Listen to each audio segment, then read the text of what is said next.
Muy buenos días a todos, bienvenidos a esta nueva clase del curso. Hoy vamos a estar hablando específicamente de Photoshop, así como ayer estuvimos hablando de Illustrator, entonces hoy vamos a mirar las herramientas que nos ofrece Photoshop para trabajar para web. Hay diferentes funciones que nos facilita Photoshop y de hecho en las últimas actualizaciones Adobe ha hecho bastante énfasis en los procesos que pueden ayudar al diseñador web como optimización de imágenes, como creación de prototipos, tal como lo vamos a ver precisamente en esta clase. Al igual que en Illustrator, en Photoshop también tenemos muchas ventajas de trabajar para web. Entonces, dentro de las ventajas tenemos que en Photoshop podemos combinar el uso de imágenes con elementos vectoriales. Tenemos que existen unas herramientas que optimizan la exportación de estas imágenes a diferentes formatos para web, es decir, formatos tales como JPG, PNG, GIF, incluso formatos como SVG.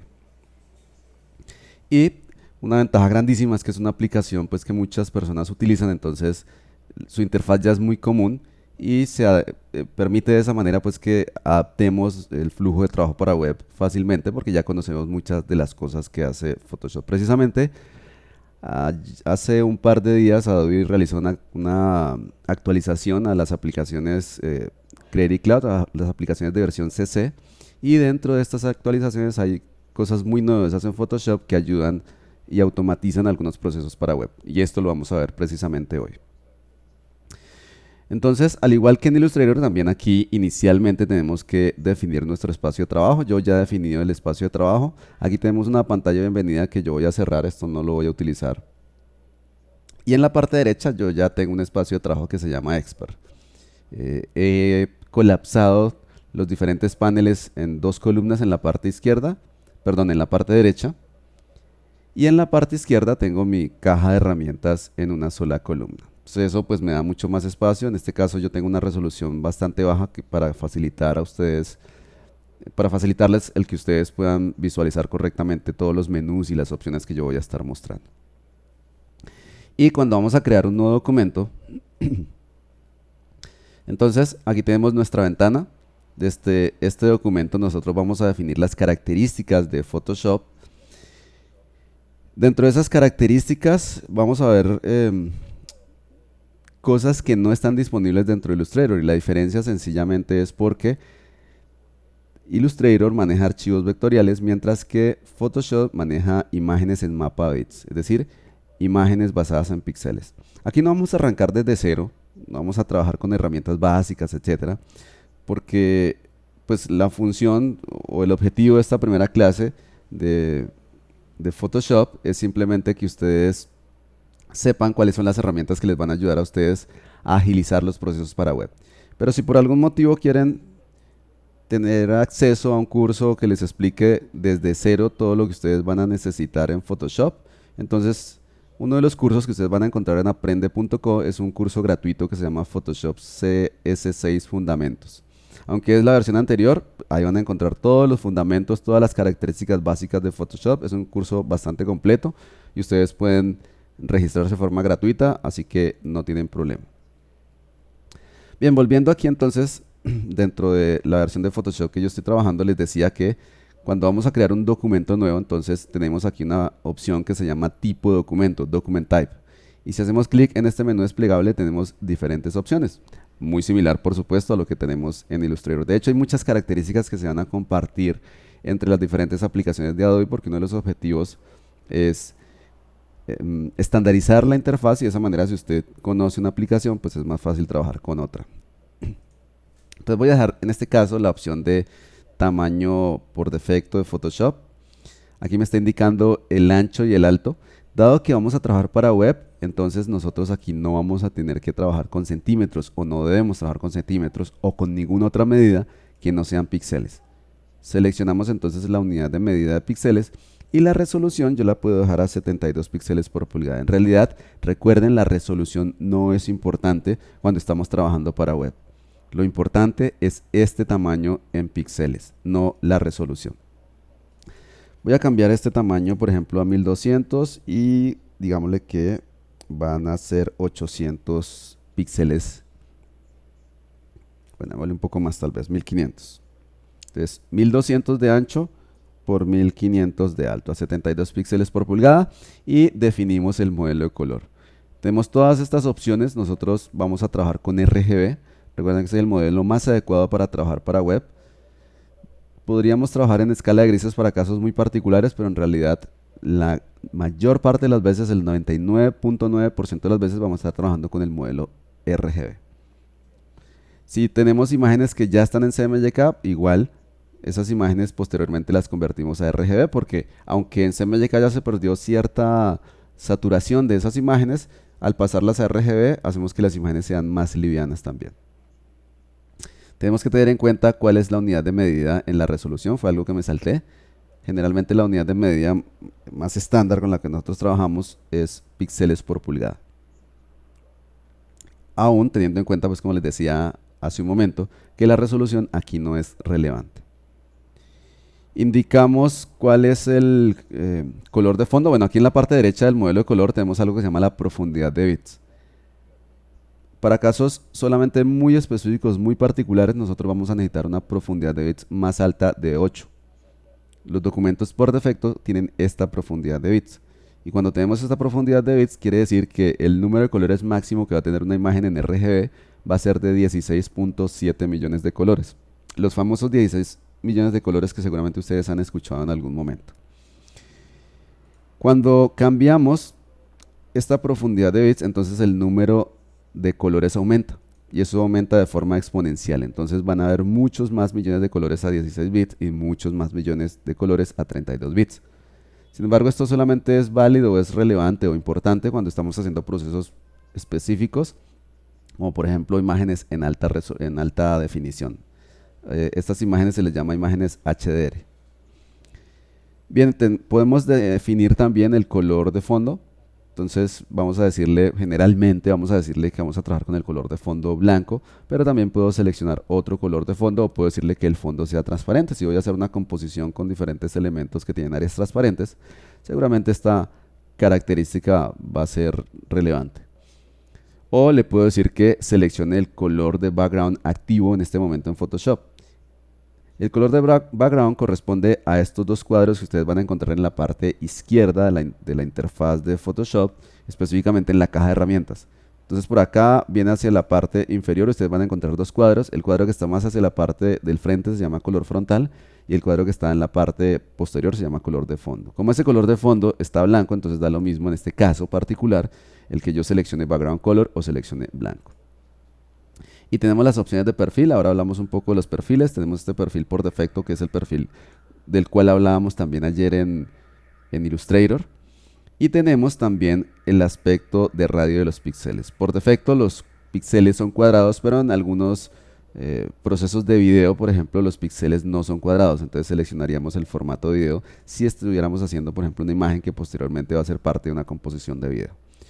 Listo, eso es todo lo que vamos a necesitar configurar dentro de Photoshop. Igual aquí parece un poco complejo porque estoy explicando punto por punto, pero en realidad nosotros lo que hacemos es definir el tamaño y ya.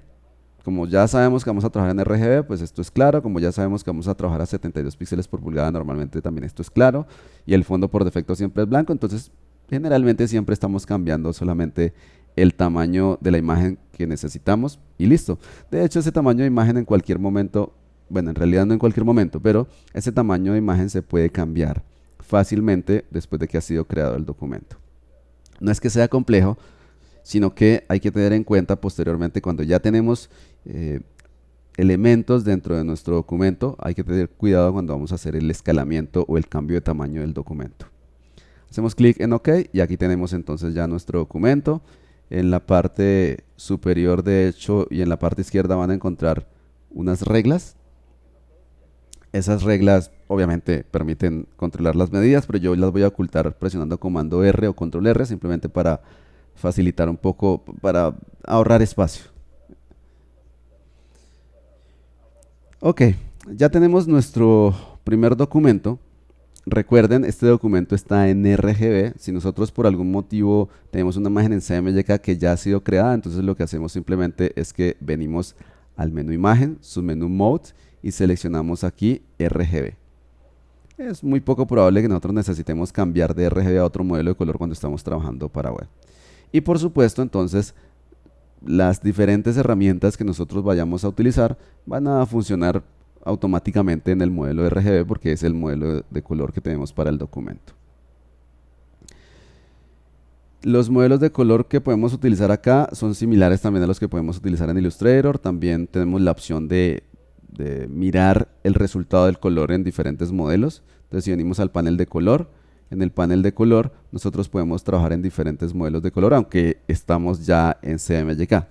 Como ya estamos trabajando con un documento en CMYK, aun cuando seleccionemos cualquiera de estos modelos de color, el resultado va a ser RGB. Lo que pasa es que estamos trabajando con una descripción de color diferente.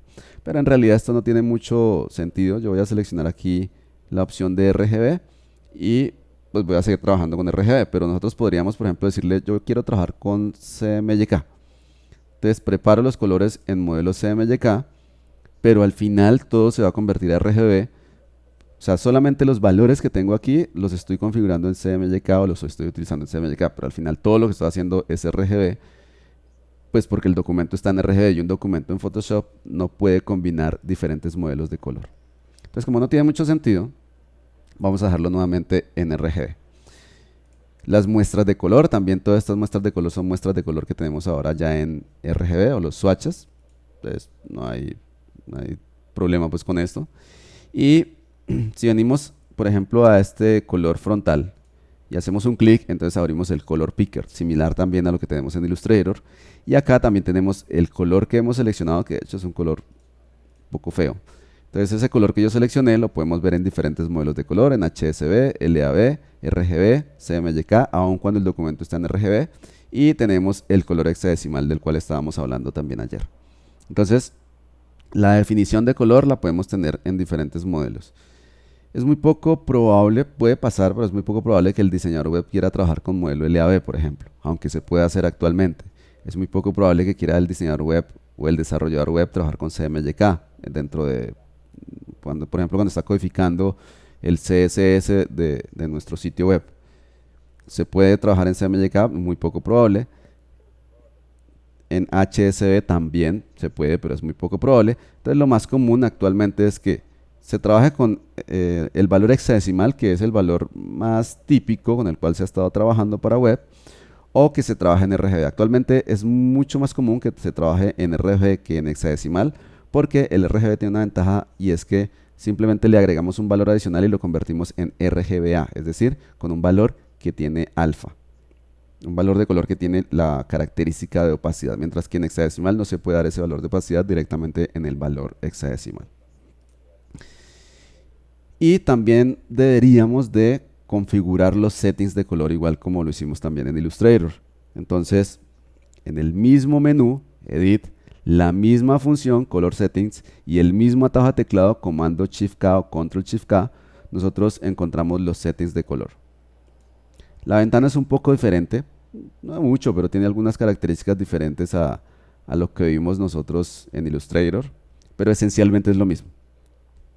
Entonces también tenemos aquí la opción de propósito general de Norteamérica. Nosotros vamos a seleccionar la opción para web y para internet. Entonces recuerden que cambia un poco algunas características de lo que tenemos aquí, algunas opciones. Y lo que nos interesa es RGB, entonces aquí tenemos el perfil de RGB del cual estábamos trabajando ayer, el perfil sRGB, que es un perfil mucho más amplio. Y aquí en Photoshop tenemos acceso a muchos otros perfiles que están instalados dentro del computador, pero en este caso nos vamos a limitar a usar este perfil de color. Y aquí le vamos a decir entonces que cuando abramos o peguemos elementos externos a este documento que está en sRGB, entonces lo convirtamos al espacio de trabajo, es decir, a este perfil sRGB. Así que no es mucho más lo que tenemos que hacer. Recuerden que si ustedes están trabajando o hacen trabajos tanto para web como para impresos, tienen que estar cambiando esos settings de color e idealmente eso lo hacen desde Bridge, porque de esa manera sincronizan todas las aplicaciones a la vez. Entonces, si sabemos que vamos a estar trabajando hoy para web, por ejemplo, vamos a Bridge, configuramos la opción entonces para web. Posteriormente, cuando vayamos a trabajar ya para impresos, vamos a Bridge y cambiamos entonces las características para impresión. Recuerden, hay que tener cuidado de estar cambiando esos settings en el momento en que sea necesario de acuerdo al tipo de trabajo que nosotros estamos haciendo. Bien, ahora, También podemos trabajar nosotros con grillas aquí dentro de Photoshop. De hecho, hay ciertas, estos se llaman frameworks, hay ciertos frameworks de grillas que ya existen, que son estandarizados como un sistema de grilla que se llama 960.gs, que básicamente es una grilla con un ancho de 960 píxeles y esa grilla permite que usted alinee los elementos es decir, la grilla es una guía sobre la cual usted va a estar alineando elementos. ¿Qué permite o cuál es la ventaja de trabajar con estas grillas? Que tenemos consistencia en la estructura de nuestro documento. Entonces, si ustedes observan estos ejemplos que han sido hechos basándonos en esta grilla, miren que hay cierta consistencia, por ejemplo, especialmente en la estructura, en las columnas. Ustedes se dan cuenta que las columnas son más o menos homogéneas. Al tener esta estructura homogénea basada en grillas, hay una ventaja grandísima y es el hecho de que podemos reorganizar nuestro documento fácilmente o reorganizar los elementos que hacen parte de nuestro sitio web de forma fácil cuando estemos adaptando ese contenido a pantallas de diferentes tamaños. Por ejemplo, tenemos este tamaño, supongan este sitio web que se llama Tapboots, supongan que queremos estructurar esto para web, perdón, queremos reestructurar el contenido para dispositivos móviles. Entonces aquí lo que haríamos es que estos tres elementos que están en la parte inferior, como están organizados de forma modular, como son tres columnas, entonces los organizaríamos en columnas independientes para un smartphone, por ejemplo. Entonces, nuevamente, el hecho de tener esta estructura modularizada, al ser basada en estas grillas, esto facilita muchísimo la reorganización de los elementos cuando estamos haciendo ya el cambio de la estructura para otro tipo de dispositivo, para otra pantalla.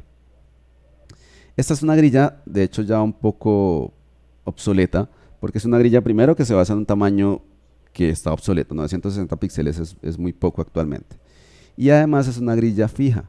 Nosotros actualmente tenemos que trabajar con grillas responsive. Entonces, de hecho, en la parte superior de esta página actualmente están recomendando otro sitio que se llama unsemantic.com. Si hago clic, entonces me lleva a esta página donde me está mostrando otro sistema de grilla, pero este sistema de grilla es flexible, es ya responsive. ¿Para qué sirve esto? Generalmente esto lo utilizan ya las personas que van a escribir el código HTML y el código CSS. Entonces lo que hacen es descargar este framework. Un framework es una colección de archivos HTML y CSS, en algunos casos también archivos JavaScript. Y ya hay unos nombres de clases. Estos nombres básicamente lo que están indicando son anchos de columnas. Entonces hay columnas, por ejemplo en este caso del 25% de todo el ancho, del 50%, etcétera. Y esto automatiza o hace mucho más fácil pues el proceso. Como nosotros no vamos a trabajar en este momento con el código HTML y CSS, entonces no vamos a descargar esto. Nosotros simplemente tenemos en cuenta, lo que quiero mostrarles aquí es que es mucho más sencillo reorganizar los elementos posteriormente o trabajar la característica responsive posteriormente si hemos tenido en cuenta nuestro diseño basándonos en grillas. Hay algunas plantillas de hecho para Photoshop, algunos de estos sistemas tienen una plantilla en formato PSD, así que simplemente lo que haríamos sería descargar esa plantilla y después de descargar esa plantilla entonces la abrimos como una capa de Photoshop y sobre esa plantilla también podemos trabajar para hacer nuestros mockups. Aquí tenemos ejemplos de las diferentes estructuras que vienen con esta plantilla en particular, perdón, con este framework en particular. Entonces aquí tenemos el ancho al 100%, si utilizamos un elemento al 100% del ancho, ¿cómo quedaría? Si utilizamos elementos, por ejemplo, 3 elementos al 33%. Básicamente son diferentes combinaciones de las columnas que podemos tener dentro de este framework. Bueno, voy a volver a Photoshop y en Photoshop si tenemos ya nuestro documento, lo que tendríamos que hacer es que de forma manual empezaríamos a crear nuestras columnas. Esto por supuesto, aquí no estoy tomando en cuenta las medidas, pero lo que haríamos entonces es tomar el ancho del documento, dividirlo en el número de columnas. Hay grillas de 12, 16 columnas, no tiene que ser exactamente así, pero digamos esos son como los estándares, las recomendaciones. De acuerdo a esos cálculos matemáticos, pues nosotros tendríamos en cuenta el margen, cada columna debe tener una separación, en este caso, o un medianil. Aquí tenemos otra columna, etcétera, etcétera. Iríamos entonces creando las diferentes columnas. Como esto es un poco tedioso hacerlo a mano y además en este caso no estoy teniendo en cuenta las medidas, pero tendríamos que hacer un zoom, tomar medidas, etcétera, etcétera. Entonces, en versiones anteriores de Photoshop nosotros hacíamos uso de un plugin que se llama Grid, creo que se llama.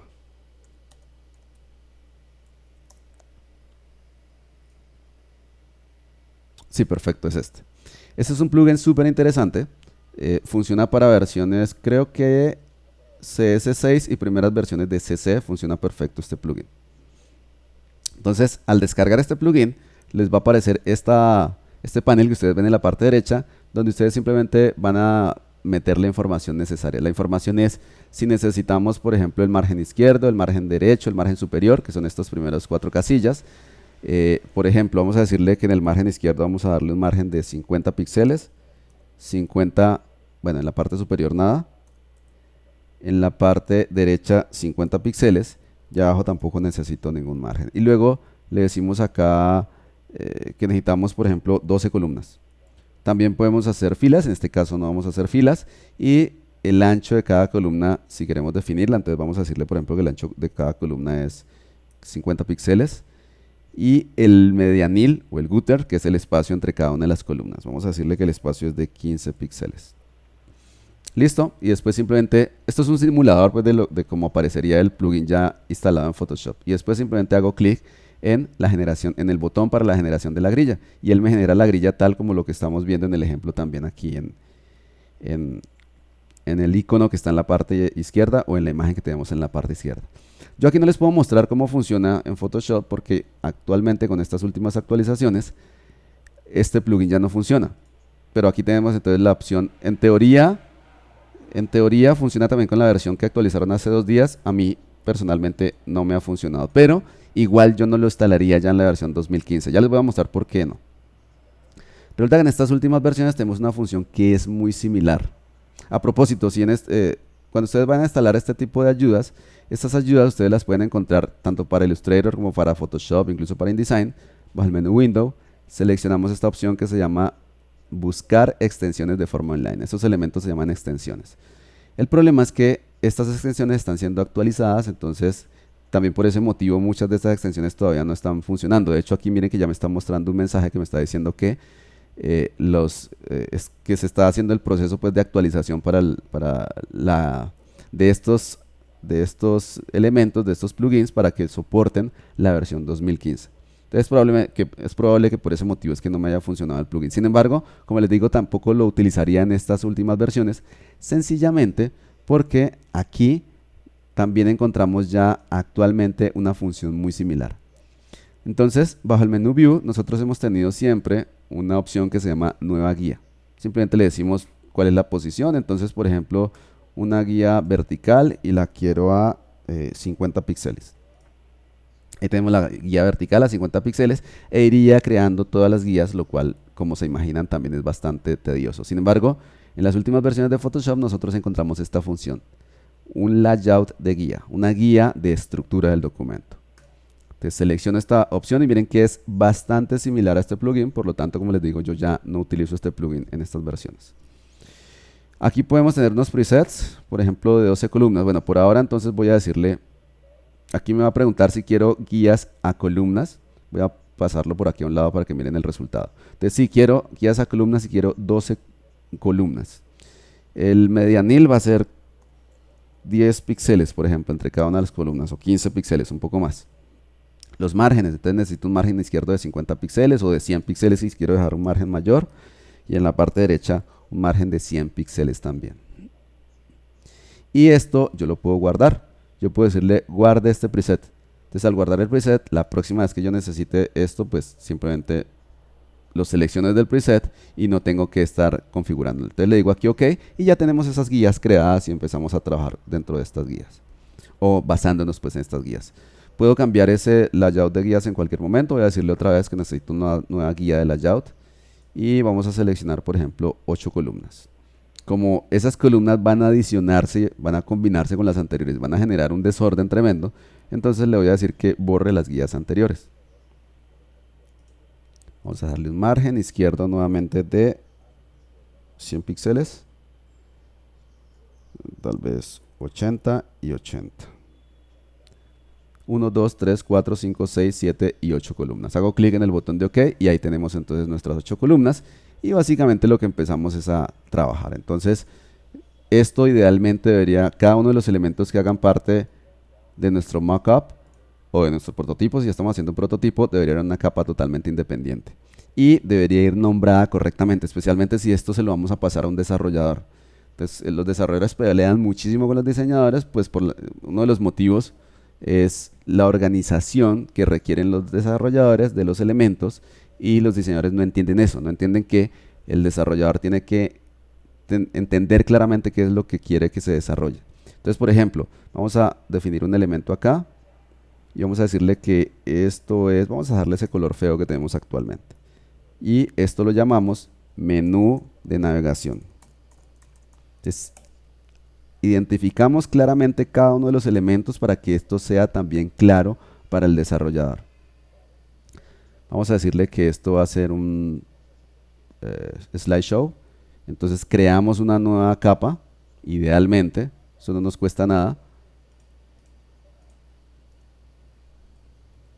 Y entonces a estos elementos, a este elemento por ejemplo aquí, le llamaríamos slideshow porque esto va a ser un slideshow o imagen principal, etcétera, etcétera.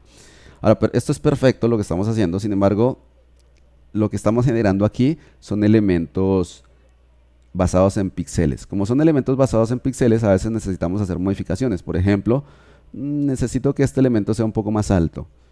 Entonces voy a transformar con control T y esto, aunque es posible hacerlo, escalar los elementos, me genera problemas. Son problemas de calidad, de pronto en un prototipo no va a ser muy complejo, pero hay que tener en cuenta eso, que como estamos haciendo estos elementos basados en píxeles, entonces escalar estos elementos puede hacer que se pierda un poco de calidad. Probablemente nosotros no lo veamos grave, pero de pronto para mostrarle a un cliente, pues lo ideal es que no se vean esas pequeñas imperfecciones. Eso, digamos, puede hablar un poco sobre nosotros, así como si vamos a una reunión, pues debemos ir bien presentados, también nuestros archivos deberían ir bien estructurados. Y no falta el cliente que sabe Photoshop y nos va a criticar esto.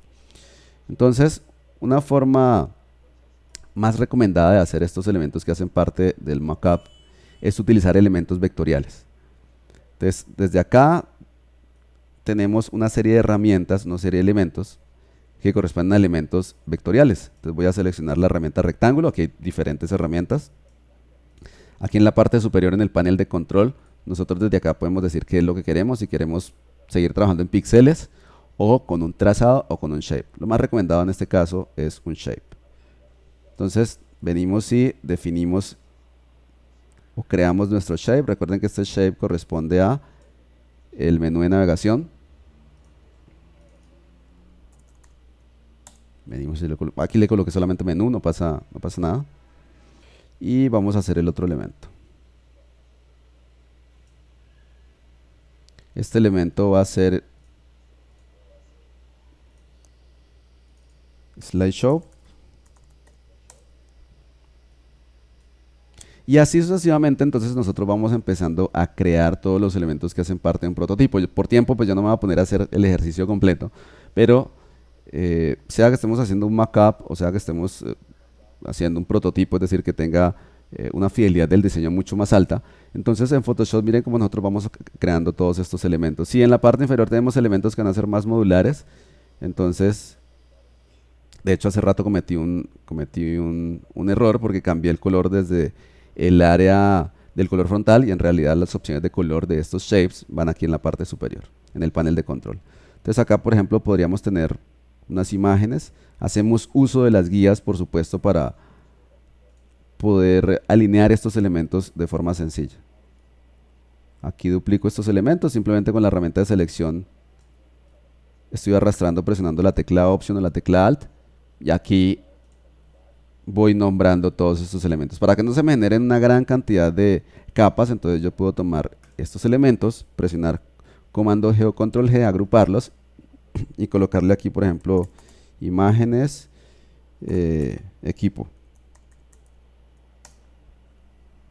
Y cambiaríamos pues el color o lo que necesitemos hacer de esta manera. Como les digo, el proceso se vuelve bastante sencillo, o sea, no es nada del otro mundo, pero sí es importante tener en cuenta entonces cosas como el hecho de que trabajemos con estos elementos vectoriales, porque entonces esto facilita muchísimo el hecho de que yo posteriormente pueda transformar, estos elementos los puedo transformar de una forma un poco más libre, porque estos elementos al ser vectoriales pues no se afecta su calidad. Listo, después de esta creación del prototipo, de este mockup, perdón, entonces seguramente necesitaremos hacer un prototipo, un diseño más fidelizado. Eso lo podemos hacer a partir de este mismo documento o creamos un documento nuevo si es lo que nosotros necesitamos. Por aquí les voy a mostrar un ejemplo muy sencillo también de lo que puede ser un prototipo. Aquí tenemos, por ejemplo, un prototipo de un sitio web. También miren cómo se ha tratado de hacer de la forma más organizada posible. Entonces tenemos acá la parte del encabezado donde estamos indicando claramente que este es el encabezado. Ahí está la imagen superior. Este es el texto que dice disfruta, etcétera. El área media, la cita de texto que tenemos en la parte inferior, el footer, el background, todo está correctamente identificado. Esto facilita entonces para usted mismo incluso, si después va a tomar esto para posteriormente hacer el diseño, sea en New, sea codificando manualmente, entonces usted se va a acordar a qué corresponde cada uno de estos elementos. Y mucho más si usted va a tomar este elemento y se lo va a pasar a otra persona para que haga la codificación. Esta persona va a entender mucho más la estructura si nosotros describimos esa estructura claramente mediante las capas. Tengan por favor muy en cuenta eso. A veces lo vemos como innecesario, o sea, a veces como que, pero si esto es supremamente visual, ¿cómo no va a entenderlo? No, en realidad, cuando le pasamos un archivo a otra persona, hay que tener en cuenta que probablemente esa persona no entienda absolutamente nada de lo que le estamos enviando.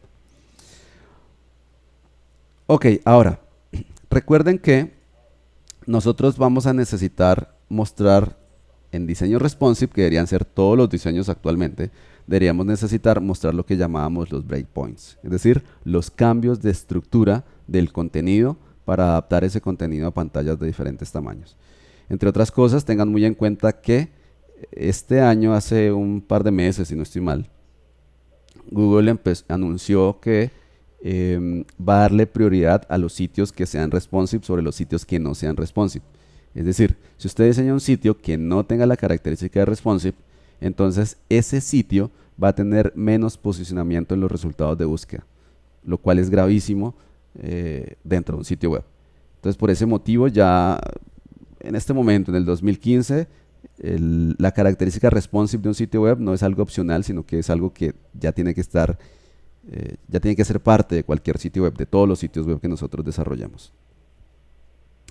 Entonces, ayer veíamos cómo en Illustrator podíamos generar esos breakpoints y los podíamos hacer simplemente con artboards. En Illustrator se le llaman artboards, muchas personas le llaman a eso páginas, no son páginas, el concepto de páginas es diferente, el concepto de páginas es las páginas de una publicación, de una revista, de un libro, etc. Los artboards simplemente son espacios de trabajo donde podemos agrupar elementos que hacen parte, por ejemplo, de un mismo cliente. Y en este caso, por ejemplo, diferentes breakpoints del mismo diseño. La buena noticia entonces es que a partir de la actualización de hace 2 días de Photoshop, también se pueden crear artboards dentro de Photoshop. Entonces vamos a mirar cómo es el proceso. Esto por supuesto facilita muchísimo la generación de mockups o de prototipos dentro de Photoshop. Es decir, que cada vez más hay más herramientas orientadas a trabajo en web dentro de Photoshop. ¿Cómo funcionan entonces los artboards o espacios de trabajo dentro de Photoshop? Entonces, vamos a crear nuevamente un documento y aquí tenemos la opción que siempre hemos visto, que es el tipo de documento donde venimos y seleccionamos acá de acuerdo a lo que necesitemos. Pues venimos a ver, por ejemplo, necesitamos trabajar para web, entonces sencillamente venimos y le decimos voy a trabajar para web y aquí entonces están los diferentes tamaños que yo voy a utilizar para web. Entonces aquí tenemos, similar a lo que tenemos en Illustrator también, aquí tenemos diferentes tamaños. Entonces, por ejemplo, quiero empezar con un tamaño de 1280 por 800. Hago clic en OK y aquí tengo entonces nuestro documento. Entonces miren que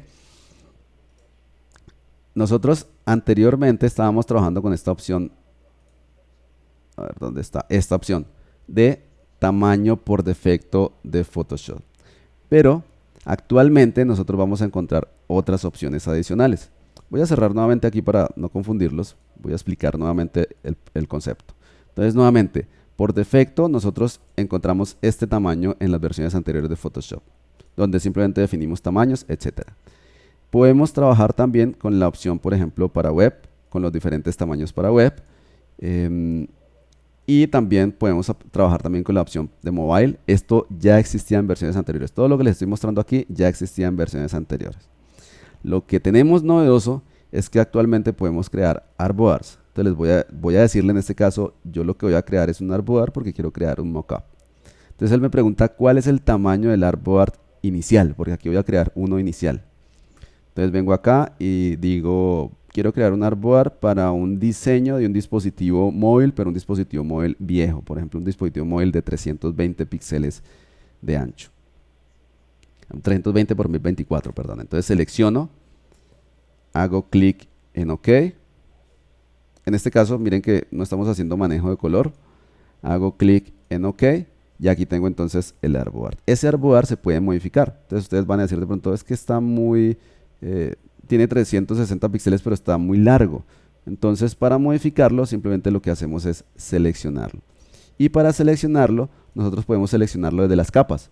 Miren cómo en las capas ahora tenemos un área o un nombre que me indica el artboard. Después de seleccionarlo, miren que aquí ya me aparece el tamaño. Así que vamos a decirle entonces que en vez de 320 por 1024, aquí lo que están simulando con esta, por supuesto ellos saben que no existe un dispositivo móvil con ese tamaño tan alargado, ¿no?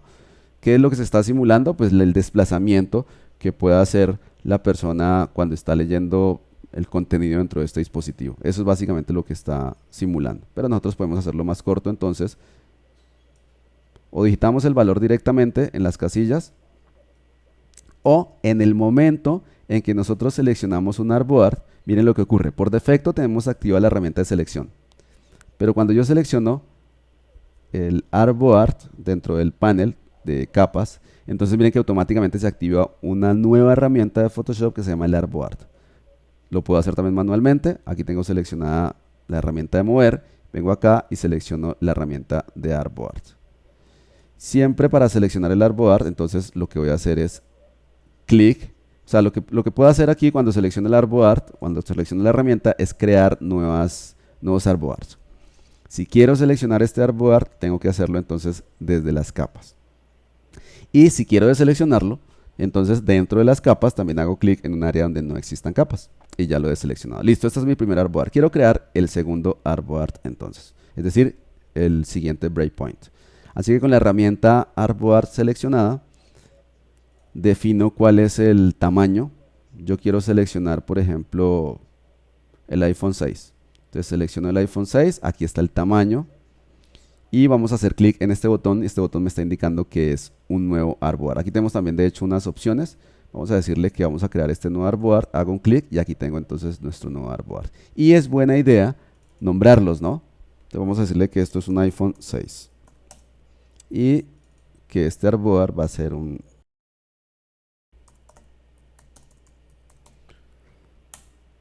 tamaño de dispositivo viejo. Vamos a moverlo un poco y lo vamos a desplazar hacia la parte izquierda. Y vamos a crear un último artboard.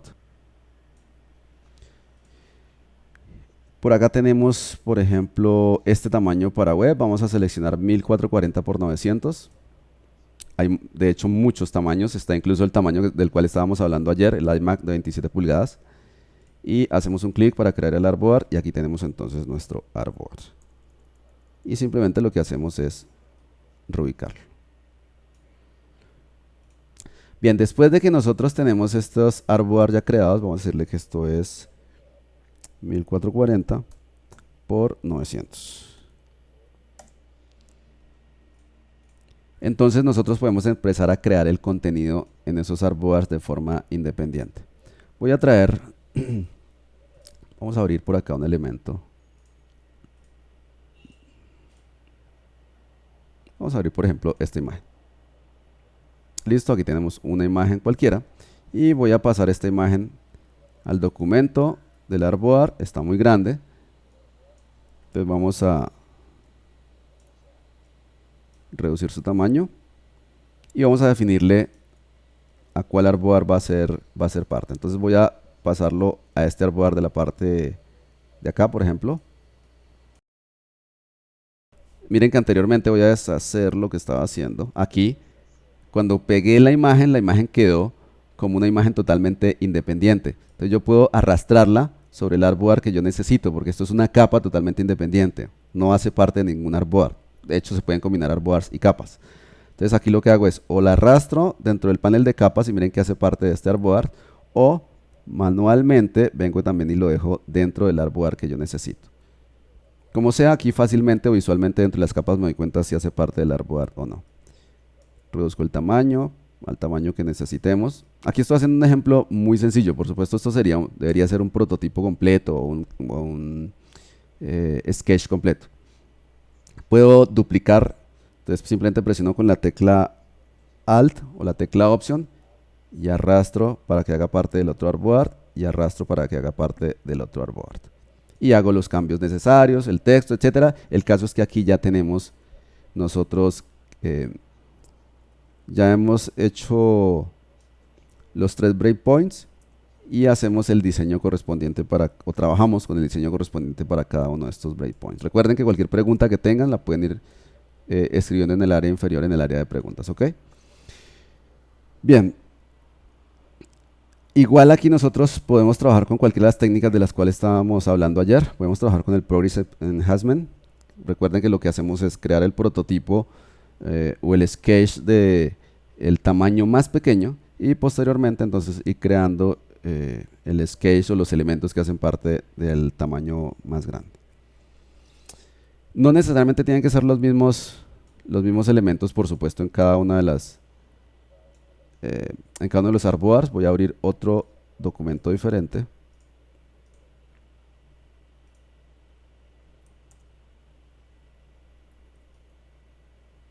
Y vamos a pasarlo también acá.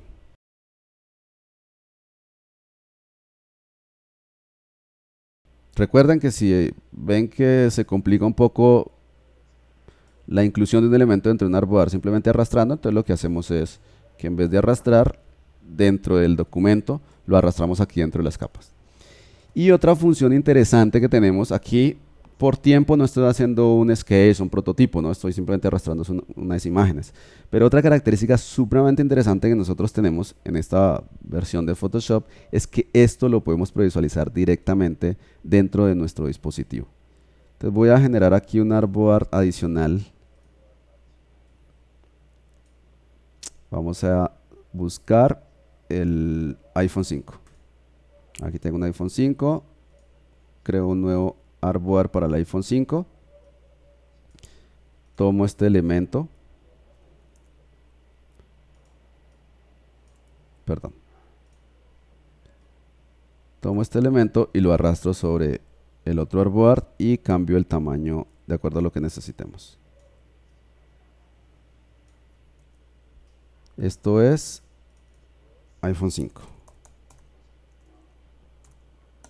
¿Por qué estoy haciéndolo específicamente? Porque me di la tarea de seleccionar iPhone 5, porque yo tengo un iPhone 5, no he actualizado. Entonces voy a hacer una previsualización. Ok, entonces dentro del menú Window, que es donde están todos los diferentes paneles, vamos a encontrar un nuevo panel que se llama Device Preview. Simplemente selecciono y aquí se activa este panel. Y este panel entonces permite previsualizar directamente en un dispositivo móvil. En este caso, todavía hay, como es la primera versión de este panel, tiene soporte solamente para dispositivos iOS. Probablemente, es muy probable que en próximas versiones, en actualizaciones futuras, tenga soporte para otros dispositivos que no sean iOS.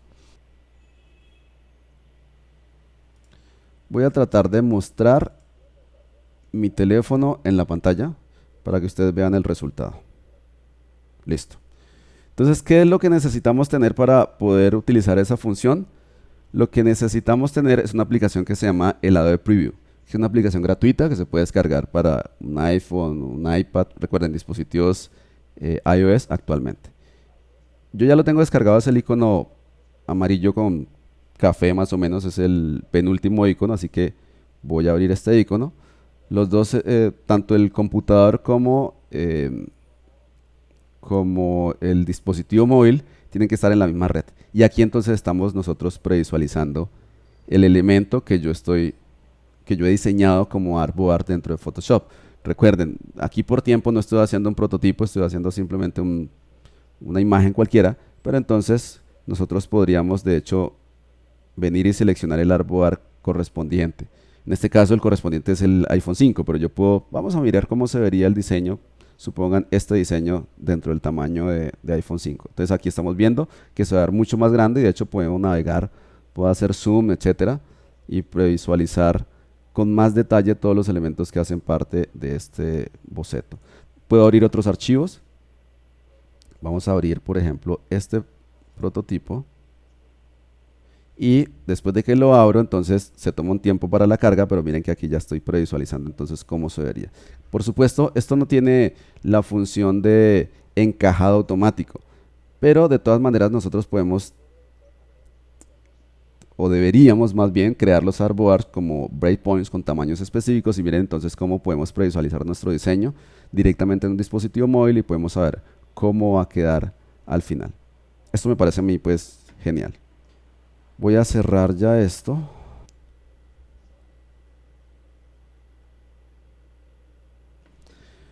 Bien, ya tenemos entonces nuestro prototipo, ya tenemos o el sketch que estemos haciendo, o tenemos imágenes independientes, etcétera, sea lo que necesitemos hacer. La etapa siguiente pues es hacer la exportación de estos elementos, ¿no? La optimización. Voy a abrir una imagen diferente, más sencilla para mirar el proceso de optimización.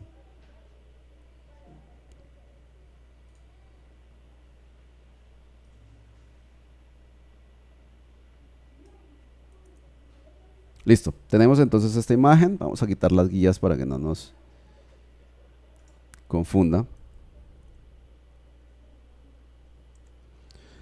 Y queremos optimizar esta imagen. Entonces, en Illustrator ayer les mostraba una función que se llama salvar para web, save for web. Si venimos en este momento, en esta versión, la actualización 2015 de Photoshop, nosotros ya no vamos a encontrar esa función. Bajo el menú File vamos a encontrar un submenú que se llama Export y aquí vamos a encontrar otras opciones que de hecho son mejores. Por supuesto, si estamos acostumbrados a la función anterior de Save for Web, primero pues vamos a estar un poco preocupados porque no lo encontramos y segundo, hay ciertas diferencias en las opciones que actualmente nos está ofreciendo Photoshop para hacer la exportación. Pero aquí tenemos varias opciones. Una de las opciones se llama Quick Export as PNG. Es decir, que va a ser una exportación rápida a este formato PNG. ¿Por qué al formato PNG? Bueno, ya les explico por qué. Entonces voy a seleccionar esta opción. Él automáticamente me apunta a la misma carpeta donde está el archivo. Y vamos a decirle aquí clase 03. Guardar. Y aquí tenemos entonces nuestro archivo clase 03.png. ¿Solamente podemos exportar rápidamente a PNG? Pues no. O sea, esta función está diseñada para que ustedes utilicen el formato que normalmente más usan. Entonces, si yo generalmente estoy usando más el formato PNG o el formato GIF o el formato JPG, defino esto en las preferencias. ¿Cómo configuro las preferencias? Entonces, puedo ir a las preferencias directamente, que eso se hace con comando K o bajo el menú de la aplicación en el Mac, aquí en el submenú Preference, o en Windows, bajo el menú Edit, tenemos la opción de Preference. O también puedo hacer lo siguiente. Dentro de la misma ventana donde encontramos, o dentro del mismo submenú donde encontramos la opción de exportación, aquí tenemos una opción que se llama Export Preference. Esto me habla de las preferencias. Es lo mismo que si yo viniera a las preferencias y seleccionara la opción de exportación en las preferencias. Es exactamente lo mismo. Y acá entonces me dice, ¿cuál es el formato que usted más utiliza para que lo defina como formato de exportación rápido? Entonces yo vengo y le digo, no, yo generalmente estoy exportando como JPG, entonces voy a seleccionar la opción de JPG con la calidad de 85%, por ejemplo. O voy a seleccionar la característica de GIF o voy a exportar más comúnmente a SVG. En este caso voy a decirle cancelar, pero lo que quiero mostrarles entonces es que esta opción de exportación rápida me permite exportar rápidamente, como se me lo indica, al formato y la configuración que yo decida, pero que esté configurada entre las preferencias. Si prefiero exportar con la ventana tradicional, entonces selecciono esta opción que se llama Save for Web, Legacy. Entonces selecciono esta opción y me abre la misma ventana que veíamos ayer, o por lo menos muy similar a lo que veíamos ayer en Illustrator. Entonces también podemos seleccionar si quiero optimizar esta imagen en JPG, si quiero optimizarla en PNG, si quiero optimizarla, de hecho, en un formato viejísimo llamado WMP, que cada vez está menos disponible en las aplicaciones, pero desde acá entonces yo selecciono. Desde aquí no se puede, tampoco, igual que en Illustrator, no se puede seleccionar el formato SVG. Ahora les muestro cómo lo haríamos. Entonces esto es igual a lo que hicimos ayer. Simplemente seleccionamos el formato y lo configuramos, le decimos salvar y estamos exportando ya o estamos optimizando esta imagen en el formato que nosotros necesitemos. Recuerden, si la imagen tiene detalles fotográficos, entonces el formato recomendado es JPG. Un paisaje, una modelo, etcétera, etcétera. Si la imagen tiene elementos con colores sólidos como este elemento, si no tuviera la sombra, entonces sería GIF. ¿Por qué? Porque tiene colores sólidos. Pero en este caso tenemos un caso particular. Tenemos una sombra y además esa sombra, si no estoy mal, sí tiene transparencia. Entonces, si nosotros venimos, y eso lo veíamos ayer de hecho, seleccionamos la opción de GIF y le decimos que lo haga con transparencia, que mantenga la transparencia de la sombra no es muy buena. Por lo tanto, en este caso, entonces utilizamos PNG 24. Y esto hace que la sombra entonces sea una sombra similar a lo que tenemos en Photoshop cuando creamos una sombra con una transición de tonal excelente y que permite que nosotros coloquemos tomemos esa imagen y la hagamos parte de una composición, por ejemplo, entonces no se va a notar ese cambio brusco, sino que la sombra se va a fundir con los elementos que estén en la parte inferior. Listo, entonces eso si queremos trabajar con el formato actual. Perdón, con el formato o con la opción anterior de exportación. Pero si queremos trabajar con la opción actual, entonces seleccionamos esta opción que es Export As, exportar como. Entonces, menú File, submenú Export, Export As. Selecciono esta opción y me abre esta nueva ventana. La ventana puede parecer un poco confusa si nosotros estamos acostumbrados a la opción anterior. Sin embargo, en realidad es bastante sencilla, más de lo que uno se imagina. Entonces en la parte izquierda tenemos el artboard correspondiente. Como en este momento estoy trabajando con un documento que no tiene artboards, es un documento estándar de Photoshop, entonces por eso en la parte izquierda solamente tengo esta opción. Y en la parte derecha nosotros tenemos los diferentes formatos, incluyendo el formato SVG. Miren que ya no está el formato viejísimo WMP. Entonces tenemos PNG, JPG, PNG8, GIF y SVG. Claro, si voy a trabajar con SVG, recuerden que SVG está orientado a vectores, por lo tanto en este caso esto no es un vector, entonces pues no sería la opción correcta. Si quiero mantener la transparencia o si no quiero mantener la transparencia de este elemento. De hecho, en mi concepto, estas opciones de exportación son mucho más simplificadas que lo que teníamos en la anterior versión. Es mucho más fácil de entender, es mucho más claro y mucho más limpio. Y el tamaño del canvas, es decir, el tamaño en el cual el tamaño que se va a exportar, que hace parte del documento. Me explico. Miren lo que pasa si yo le doy un tamaño de canvas menor. Lo que estamos haciendo es recortando este elemento. Entonces, como eso no es lo que quiero, perdón, el tamaño de canvas no lo voy a modificar. En algunos casos el tamaño de canvas es viable modificarlo o es necesario modificarlo. Por ejemplo, si tenemos áreas en blanco en la parte externa de la imagen, pero idealmente yo recortaría la imagen antes de exportarla y es mucho más sencillo. Si quiero controlar el tamaño de la imagen, quiero que la imagen esté al doble de tamaño o al 50 de tamaño, entonces lo hago con los porcentajes o con los tamaños de esta casilla. Insisto, me parece que es mucho más clara esta opción, mucho más sencilla de entender. Pero esta función, una de las mejores características de esta función es que hace uso de los artboards. Entonces, si venimos aquí a este documento que tiene artboards y exportamos con esta función, observen cómo cada artboard entonces está identificado en forma independiente. Entonces yo puedo tomar este artboard, le digo a este artboard, usted va a hacer un JPG al 50%, por ejemplo. El tamaño es al 100%. Este también va a ser un JPG. Vamos a darle un tamaño estándar, una calidad, perdón. Y no tiene muchos, o sea, esto también es un JPG, pero como para mirar la diferencia, este lo vamos a configurar como GIF. Y este como PNG8. Entonces miren cómo cada artboard, si queremos, se puede configurar de una forma totalmente independiente. Listo, entonces ya hicimos la configuración de estos elementos, de la configuración de exportación. Hacemos clic en el botón de exportación y me pregunta dónde vamos a guardar entonces el resultado.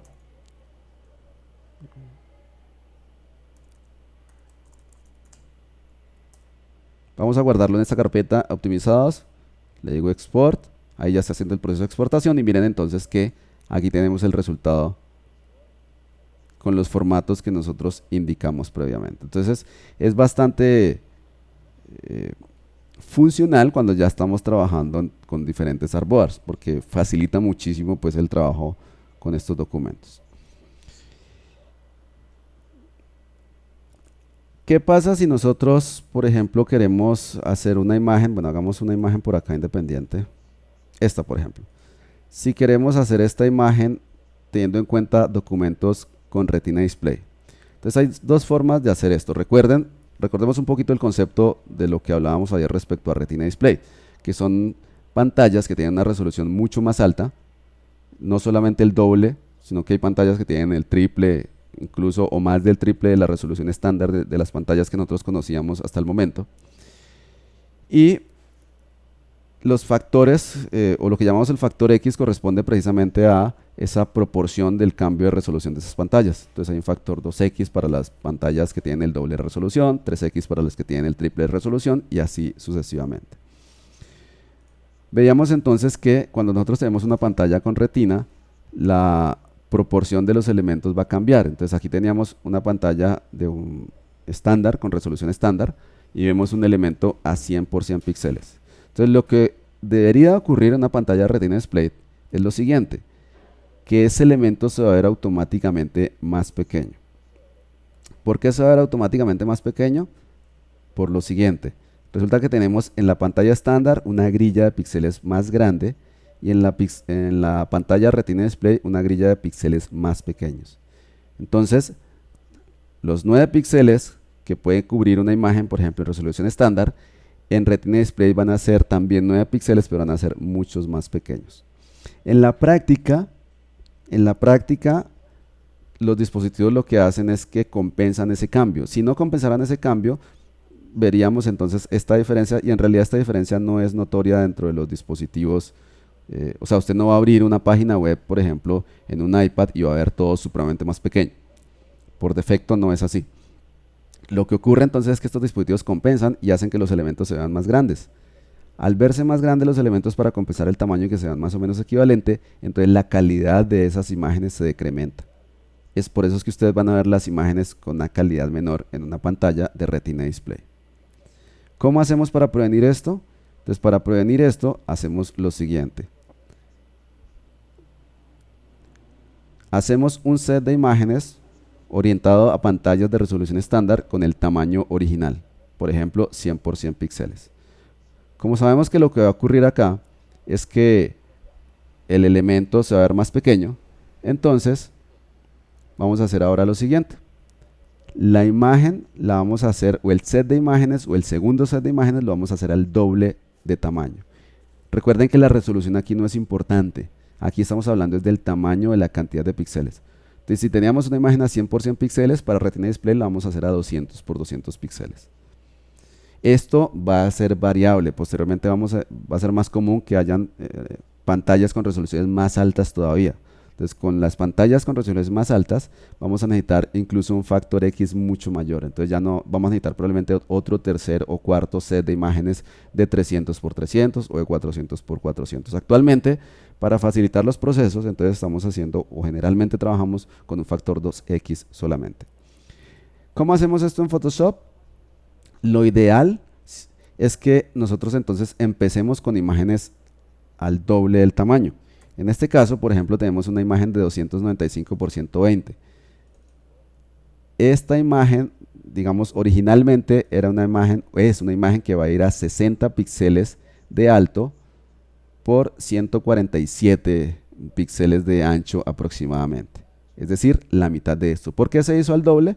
Porque entonces así vamos a poder exportar un tamaño, exportamos 1:1 para el factor 2x y exportamos al 50% para el factor 1x. Recuerden, porque estamos trabajando al doble el tamaño de nuestras imágenes.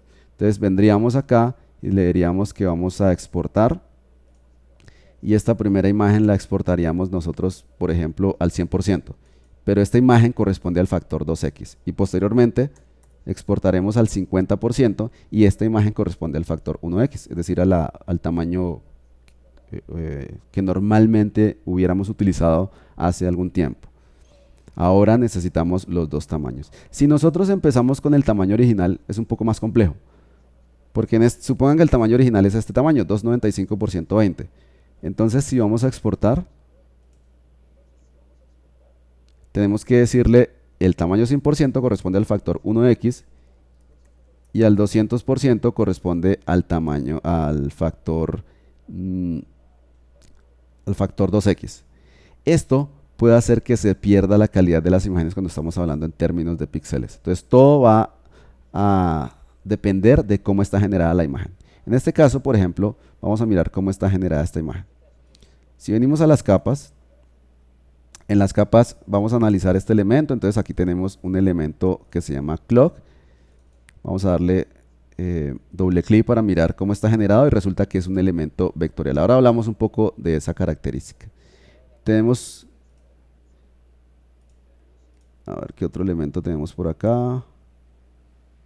Vamos a mirar qué es el elemento clock. Vamos a esperar que abra.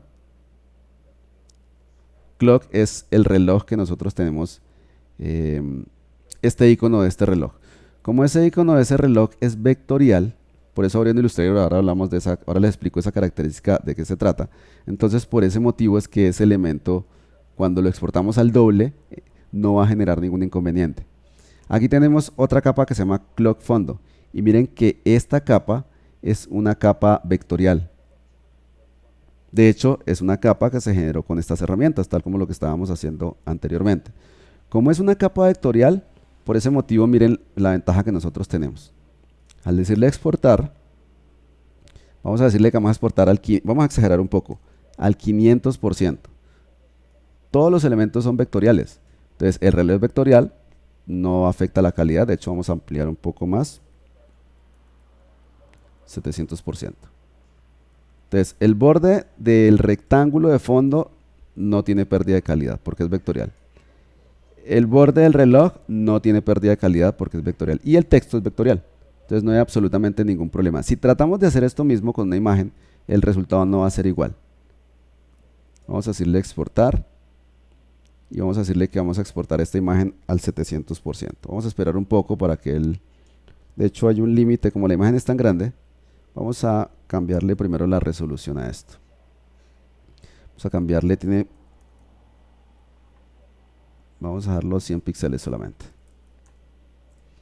Y vamos a hacer ahora sí la exportación. Listo, ahí tenemos la imagen y queremos entonces escalarla a 500%. Miren lo que ocurre. Como se pueden dar cuenta, aquí la calidad decrementa. Entonces, por ese motivo, siempre que podamos, por supuesto, no vamos a poder transcribir o representar una foto vectorialmente, pero siempre que podamos, como hay muchos elementos que van a ser parte de nuestra interfaz del sitio web, que son vectoriales, como por ejemplo los botones se pueden representar de forma vectorial. Entonces, siempre que podamos, trabajamos con elementos vectoriales dentro de Photoshop para que podamos ganar esa característica de flexibilidad que les estoy mostrando. Es decir, que yo pueda fácilmente escalar y generar los assets entonces para Retina Display de forma muy sencilla. Recuerden, si en este caso nosotros vamos a exportar, podríamos exportar al 100%, pero si empezamos al 100%, pero si empezamos a escalar, entonces va a afectar la calidad. Por ese motivo, idealmente, si sabemos que esta imagen va a ser una imagen que va a ser utilizada para Retina Display, idealmente la imagen debería estar al doble de tamaño. Entonces, la imagen original debería ser de 200 píxeles de ancho por 148 píxeles de alto. Y escalaríamos al 100% para el factor 2x y al 50% para el factor x. Hay otro flujo de trabajo muy interesante dentro de Photoshop que no es nuevo, pero que se puede aprovechar muchísimo para este tipo de trabajos que estamos haciendo, trabajos como prototipos o mockups. Y se llaman los objetos inteligentes. Entonces voy a abrir un archivo cualquiera para mostrarles el concepto. Vamos a abrir, por ejemplo, este archivo.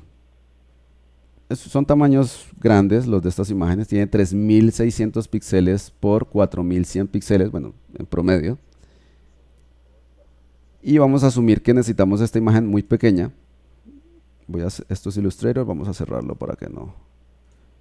Bien. Entonces vamos a necesitar esta imagen muy pequeña. Lo primero que tengo que hacer para poder cambiarle el tamaño solamente a esta capa es convertir esta capa de background a una capa ordinaria. Entonces hago un doble clic, OK, y ya la convertí en una capa ordinaria. Voy a escalar, Control T.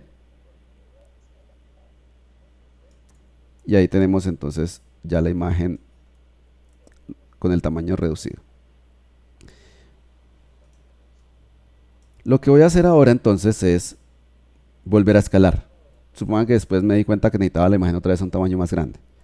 Entonces escalo nuevamente. Y tal vez no es tan notorio, pero si nos acercamos, nos vamos a dar cuenta que el detalle de la imagen se ha afectado. Se ve un poco borroso, los bordes también se ven un poco extraños. Y esto se produce porque cuando nosotros estamos ampliando una imagen nuevamente, esa imagen sufre un proceso que se llama interpolación, que es generar píxeles que se han perdido anteriormente. Voy a explicarlo nuevamente. Voy a devolver el proceso hasta la imagen original, nuevamente convierto en capas. Voy a exagerar un poco más para que se note el defecto y voy a reducir bastante esta imagen. Entonces la imagen originalmente tenía 3600 por 4100 píxeles aproximadamente. De hecho, toda la imagen de Photoshop sigue teniendo ese mismo tamaño porque no estamos cambiando el tamaño del documento. Pero la imagen de la manzana ya no va a tener 3000 píxeles. La imagen de la manzana, no sé, ahí quedó con unos 200 píxeles, supongan. Entonces, ¿qué pasó con los otros 3000 píxeles? Nuevamente, de 3600 bajó a 200. ¿Qué pasó con los 3400 píxeles restantes? Simplemente desaparecieron, se remueven. Si vuelvo a ampliar, estoy tratando de generar nuevamente los 3600, pero a partir de solamente 200 píxeles. Entonces, como hay información que se va a perder, o que se perdió en el momento en que hicimos la reducción del tamaño de la imagen, al volver a escalar esa imagen, al volverla a hacer grande, entonces esa cantidad de píxeles que se ha perdido, la estamos volviendo a generar, pero como no hay de dónde generarlos, las está inventando Photoshop. Esos píxeles los inventa y el resultado de calidad no es el mismo. Entonces, para solucionar esto un poco, nosotros podemos trabajar con una característica que se llaman objetos inteligentes. Los objetos inteligentes son una forma de encapsular toda la información que tenga una capa y esa información nunca se va a perder. Entonces, vamos a crear un nuevo documento y este nuevo documento vamos a crearlo como un documento estándar.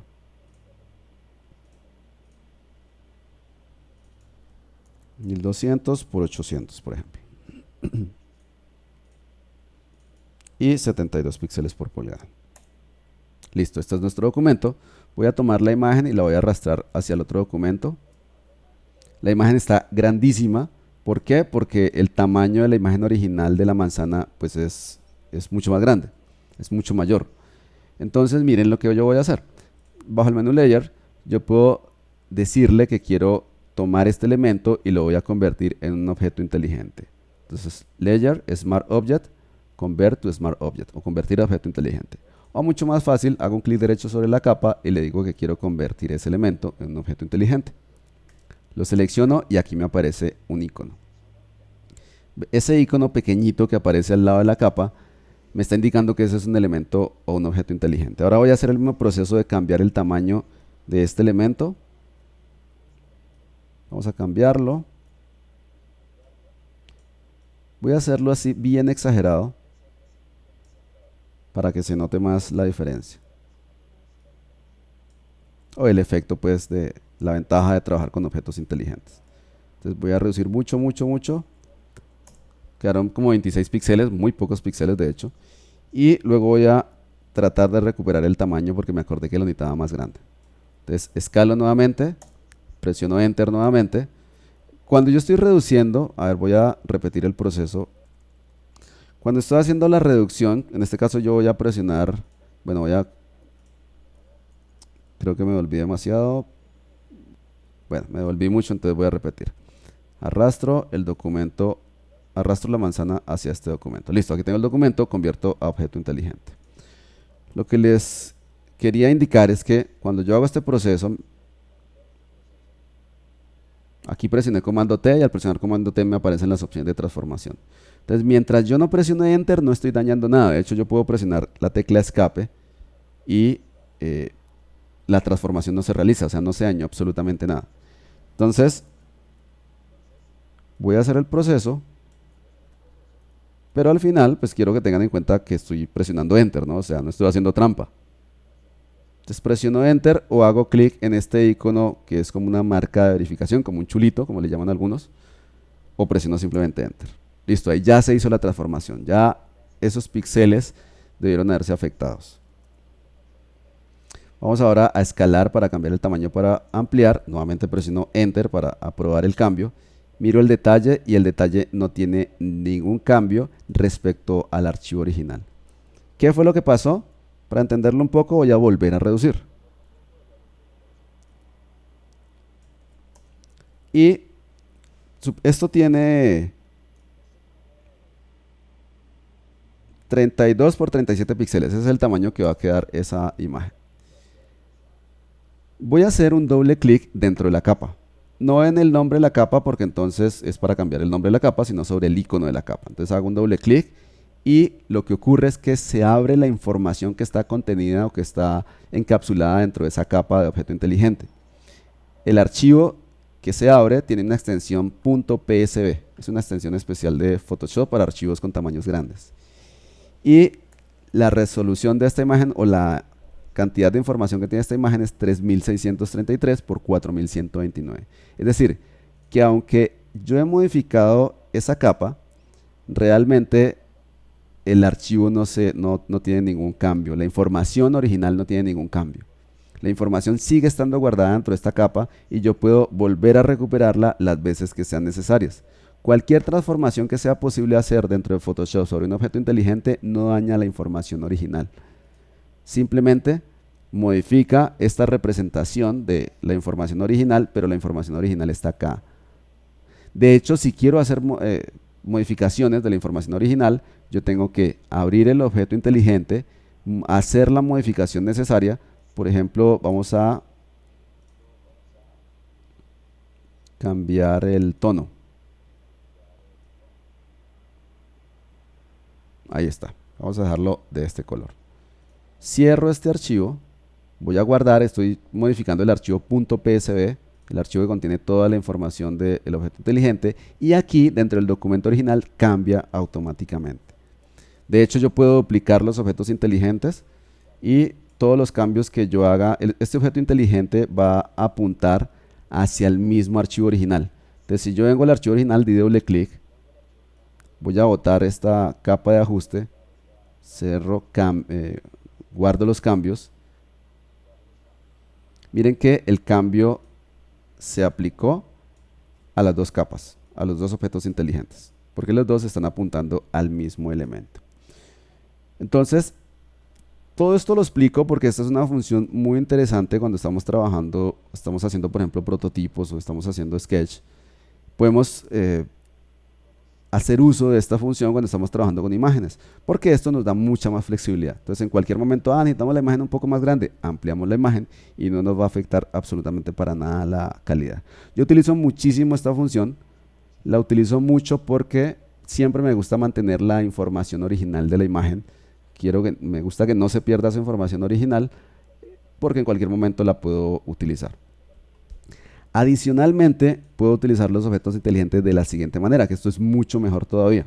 Si ustedes han trabajado con InDesign o han trabajado con Illustrator, se han dado cuenta que hay una función que se llama vínculos o links. Entonces voy a crear un nuevo documento y voy a vincular imágenes externas como objetos inteligentes. Para hacer esto, entonces utilizo estas dos opciones. El comando place, ya sea para embeber o ya sea para vincular. ¿Qué es embeber? Es lo mismo que copiar y pegar.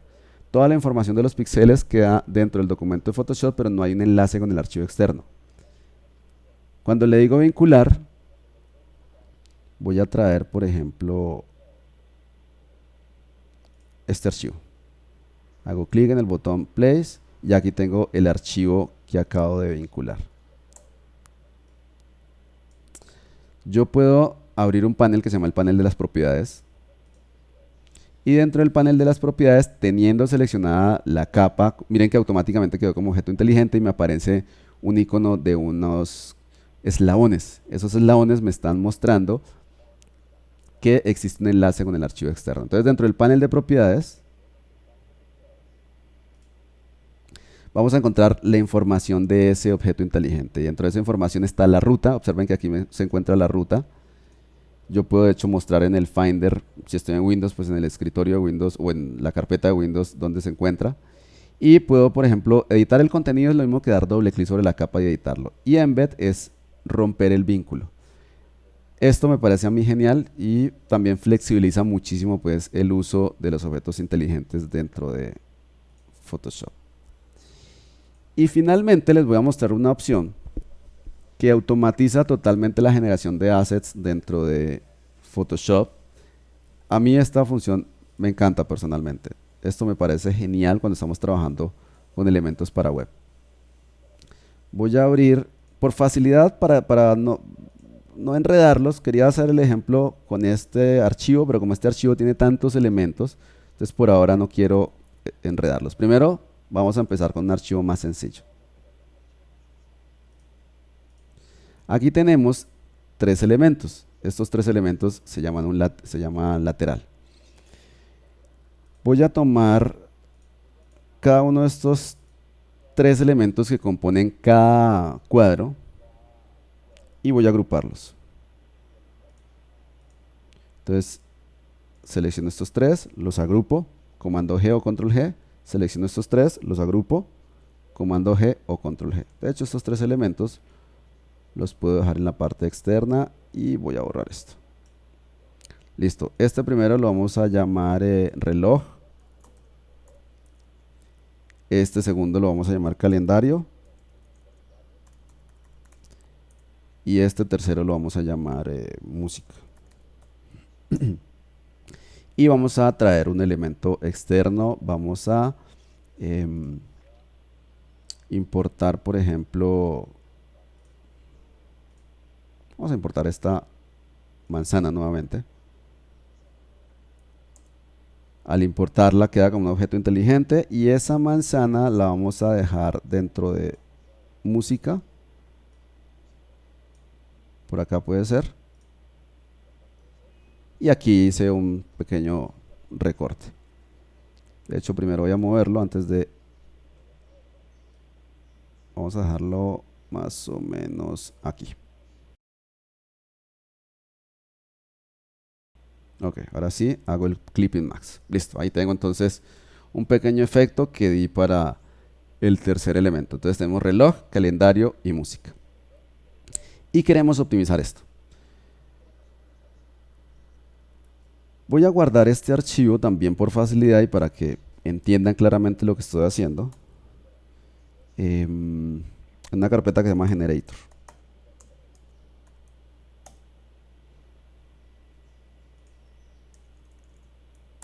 Listo, el archivo se llama prototipo y está dentro de una carpeta que se llama Generator.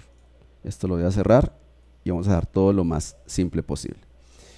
Ya tenemos la imagen lista para el proceso de optimización. Perdón, bajo el menú File, nosotros vamos a encontrar aquí un submenú Generate y una opción que se llama Image Assets. Entonces voy a marcar esta opción Y lo que yo espero es que en la misma carpeta donde está el archivo se generen los assets, o sea, los archivos en PNG, en JPG, de acuerdo a lo que yo necesito. Pero resulta que no aparecen. ¿Por qué no aparecen? No aparecen porque yo tengo que hacer una configuración adicional.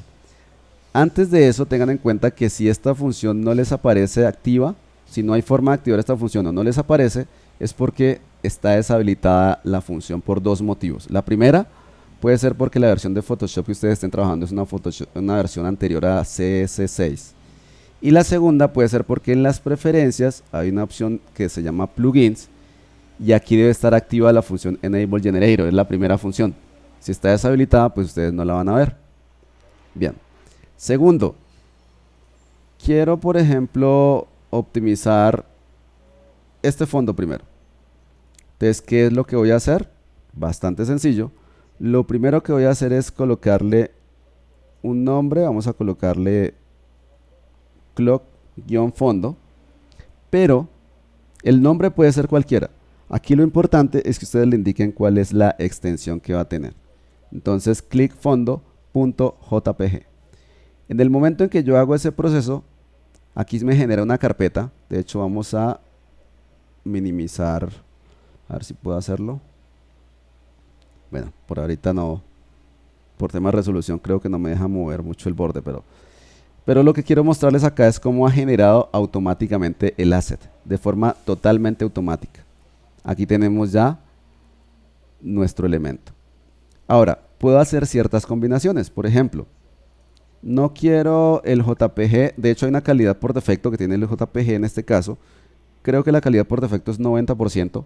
Entonces, supongan que quiero esto por algún motivo. Quiero que la calidad de ese elemento sea al 10%. Entonces, simplemente le coloco 1. Aquí lo que quiero es que miren la diferencia. Vuelvo acá. Y aquí tenemos el elemento, pero el elemento ya tiene una calidad mucho menor. Y de hecho, ustedes se pueden dar cuenta que en el borde de los elementos se ve un poco pixelado. Se ve un poco pixelado precisamente porque la calidad decrementó, porque bajamos la calidad de ese elemento. Entonces vamos a decirle que la calidad que necesitamos es mucho más alta. Vamos a decirle, por ejemplo, que la calidad es un... En este caso yo estoy indicando que la calidad sea el 70%. Obviamente ustedes ya se estarán imaginando pues que yo puedo colocarle 10, 20, 30, 40, la calidad que yo necesite. Si yo quiero que la calidad sea un número, digamos, no múltiplo de 10, entonces nosotros simplemente le colocamos acá 65, pero en ese caso necesitamos colocarle el porcentaje. Es lo único que debemos tener en cuenta. Y si venimos acá, aquí tenemos nuestra imagen ya una calidad del 65%, que es una calidad mucho mayor si ven comparado con el 10% que teníamos pues anteriormente. ¿Qué pasa si nosotros queremos la misma imagen en dos formatos o tres formatos diferentes? Sencillo. Lo único que nosotros vamos a hacer es que vamos a colocar aquí una coma y vamos a colocarla aquí, por ejemplo, clock fondo también, .png y vamos a decirle una vez que esto es PNG 24. Clock fondo PNG 24. Voy a expandir un poco la capa para que se vea correctamente el nombre. Aquí tenemos entonces el JPG y aquí tenemos el PNG. Entonces miren cómo todo se va generando de forma totalmente automática. ¿Cuál es el único secreto? Colocar los nombres correctos de cada una de las capas. Después de que esos nombres estén correctamente definidos, todo va a funcionar perfecto y les va a ir generando entonces los assets de acuerdo a lo que ustedes necesiten. También podemos hacer lo siguiente. Podemos decirle, lo que pasa es que yo necesito que el JPG, por ejemplo, esté al 200%. Entonces, al inicio del nombre, separado con un espacio respecto al porcentaje con el nombre, le colocamos el nivel de ampliación. 200%, el JPG va a quedar al doble de tamaño. Venimos acá y miren que en la parte inferior, si selecciono el PNG, miren que la previsualización en la parte inferior dice que tiene 271 por 98 píxeles. Si selecciono el JPG, me está indicando entonces que el tamaño es el doble. Entonces eso perfectamente pues lo puedo también indicar aquí dentro de Photoshop. De en adelante puedo hacer todas las combinaciones que yo necesite, las combinaciones que yo que a mí se me ocurra. Vamos a, como no quiero optimizar solamente esta imagen por algún motivo, entonces voy a dejar aquí simplemente el nombre de la capa. Si yo borro la capa o le quito nuevamente la extensión, entonces todo eso también se va reflejando automáticamente en la carpeta, siempre que esté activa la función, ¿no? Si nosotros deshabilitamos aquí la función, pues él deja de hacer la generación automática. Y como está marcada, está haciendo la generación automática. Y aquí, pues seguramente lo que queremos entonces es no optimizar los elementos de forma independiente, sino optimizar cada uno de estos elementos que están agrupados. Entonces simplemente lo que hacemos es agruparlos y colocarle las características al grupo. Entonces, reloj, vamos a colocarle ahora la extensión .jpg y le damos un valor de 6 para que sea al 60%. Venimos acá y aquí tenemos entonces el reloj, la calidad pues que nosotros le indicamos. Si la calidad se ve un poco baja, que de hecho la veo un poco baja, entonces nosotros venimos acá y aumentamos la calidad, por ejemplo al 80%. Y aquí tenemos entonces el elemento ya optimizado. Y hacemos el mismo proceso para cada una de las capas que nosotros tenemos pues aquí dentro del documento de Photoshop. Cada una de las capas simplemente le vamos indicando el nombre, la extensión, el porcentaje de ampliación que necesitamos, el porcentaje de optimización o la cantidad de optimización que nosotros vamos a necesitar para cada uno de esos elementos, etcétera, etcétera. Idealmente, si nosotros tenemos elementos vectoriales, esos elementos deberían ser shapes, así como este elemento que tengo acá. Si son shapes, que son los elementos que generé con este rectángulo, seleccionando en la parte superior la opción de shape, entonces esos elementos se vuelven escalables. Y es genial cuando quiero elementos para Retina Display. Vamos a quitar nuevamente, bueno, dejemos esta extensión. Esta extensión entonces me está indicando que está generando una imagen en JPG. Otra característica interesante que yo tengo es que puedo definir carpetas también para los archivos que yo estoy optimizando. Por ejemplo, yo puedo decirle acá que la carpeta se va a llamar reloj, o sea que quiero que genere la imagen, pero quiero que quede guardada dentro de una carpeta que se llama reloj.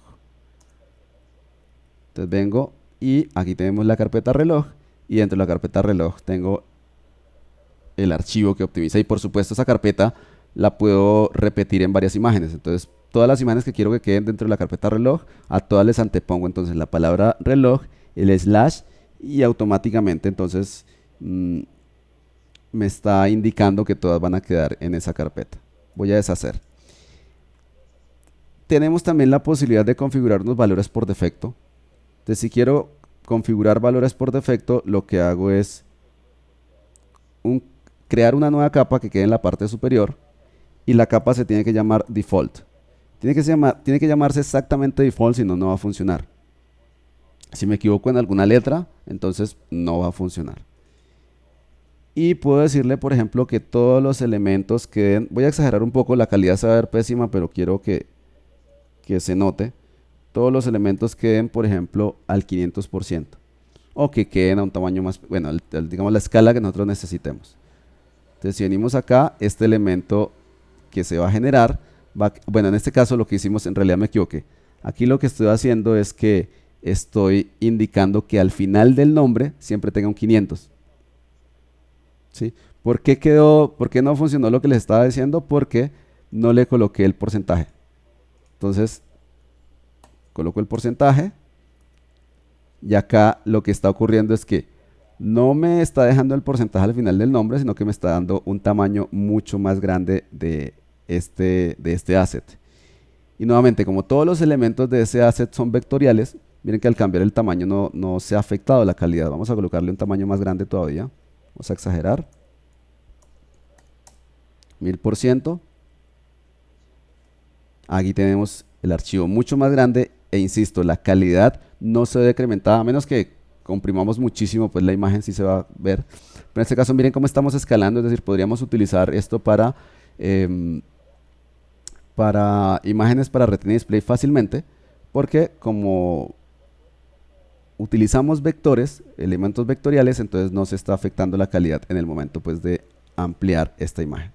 Y tal como se dieron cuenta, entonces si nosotros le indicamos un texto cualquiera, después, entonces todos los elementos van a quedar con ese texto al final del nombre. Miren que se llama reloj txt.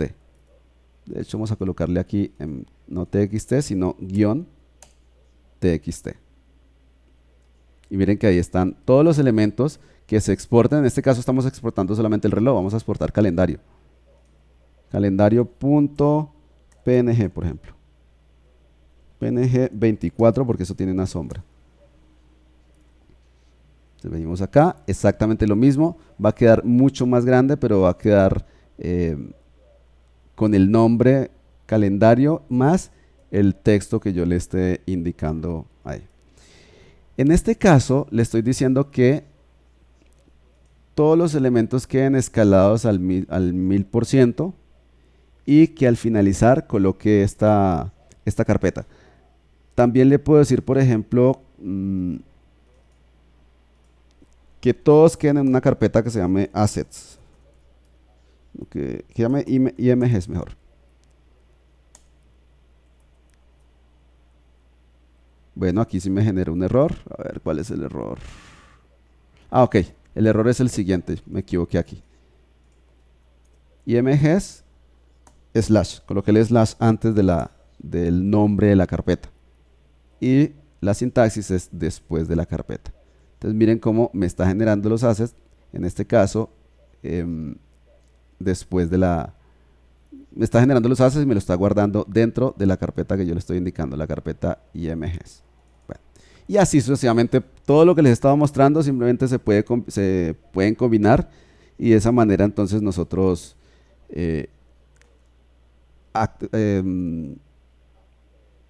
vamos a agilizar mucho más el proceso, vamos a automatizar muchísimo el proceso de generación de assets. Entonces, si tenemos un prototipo ya generado,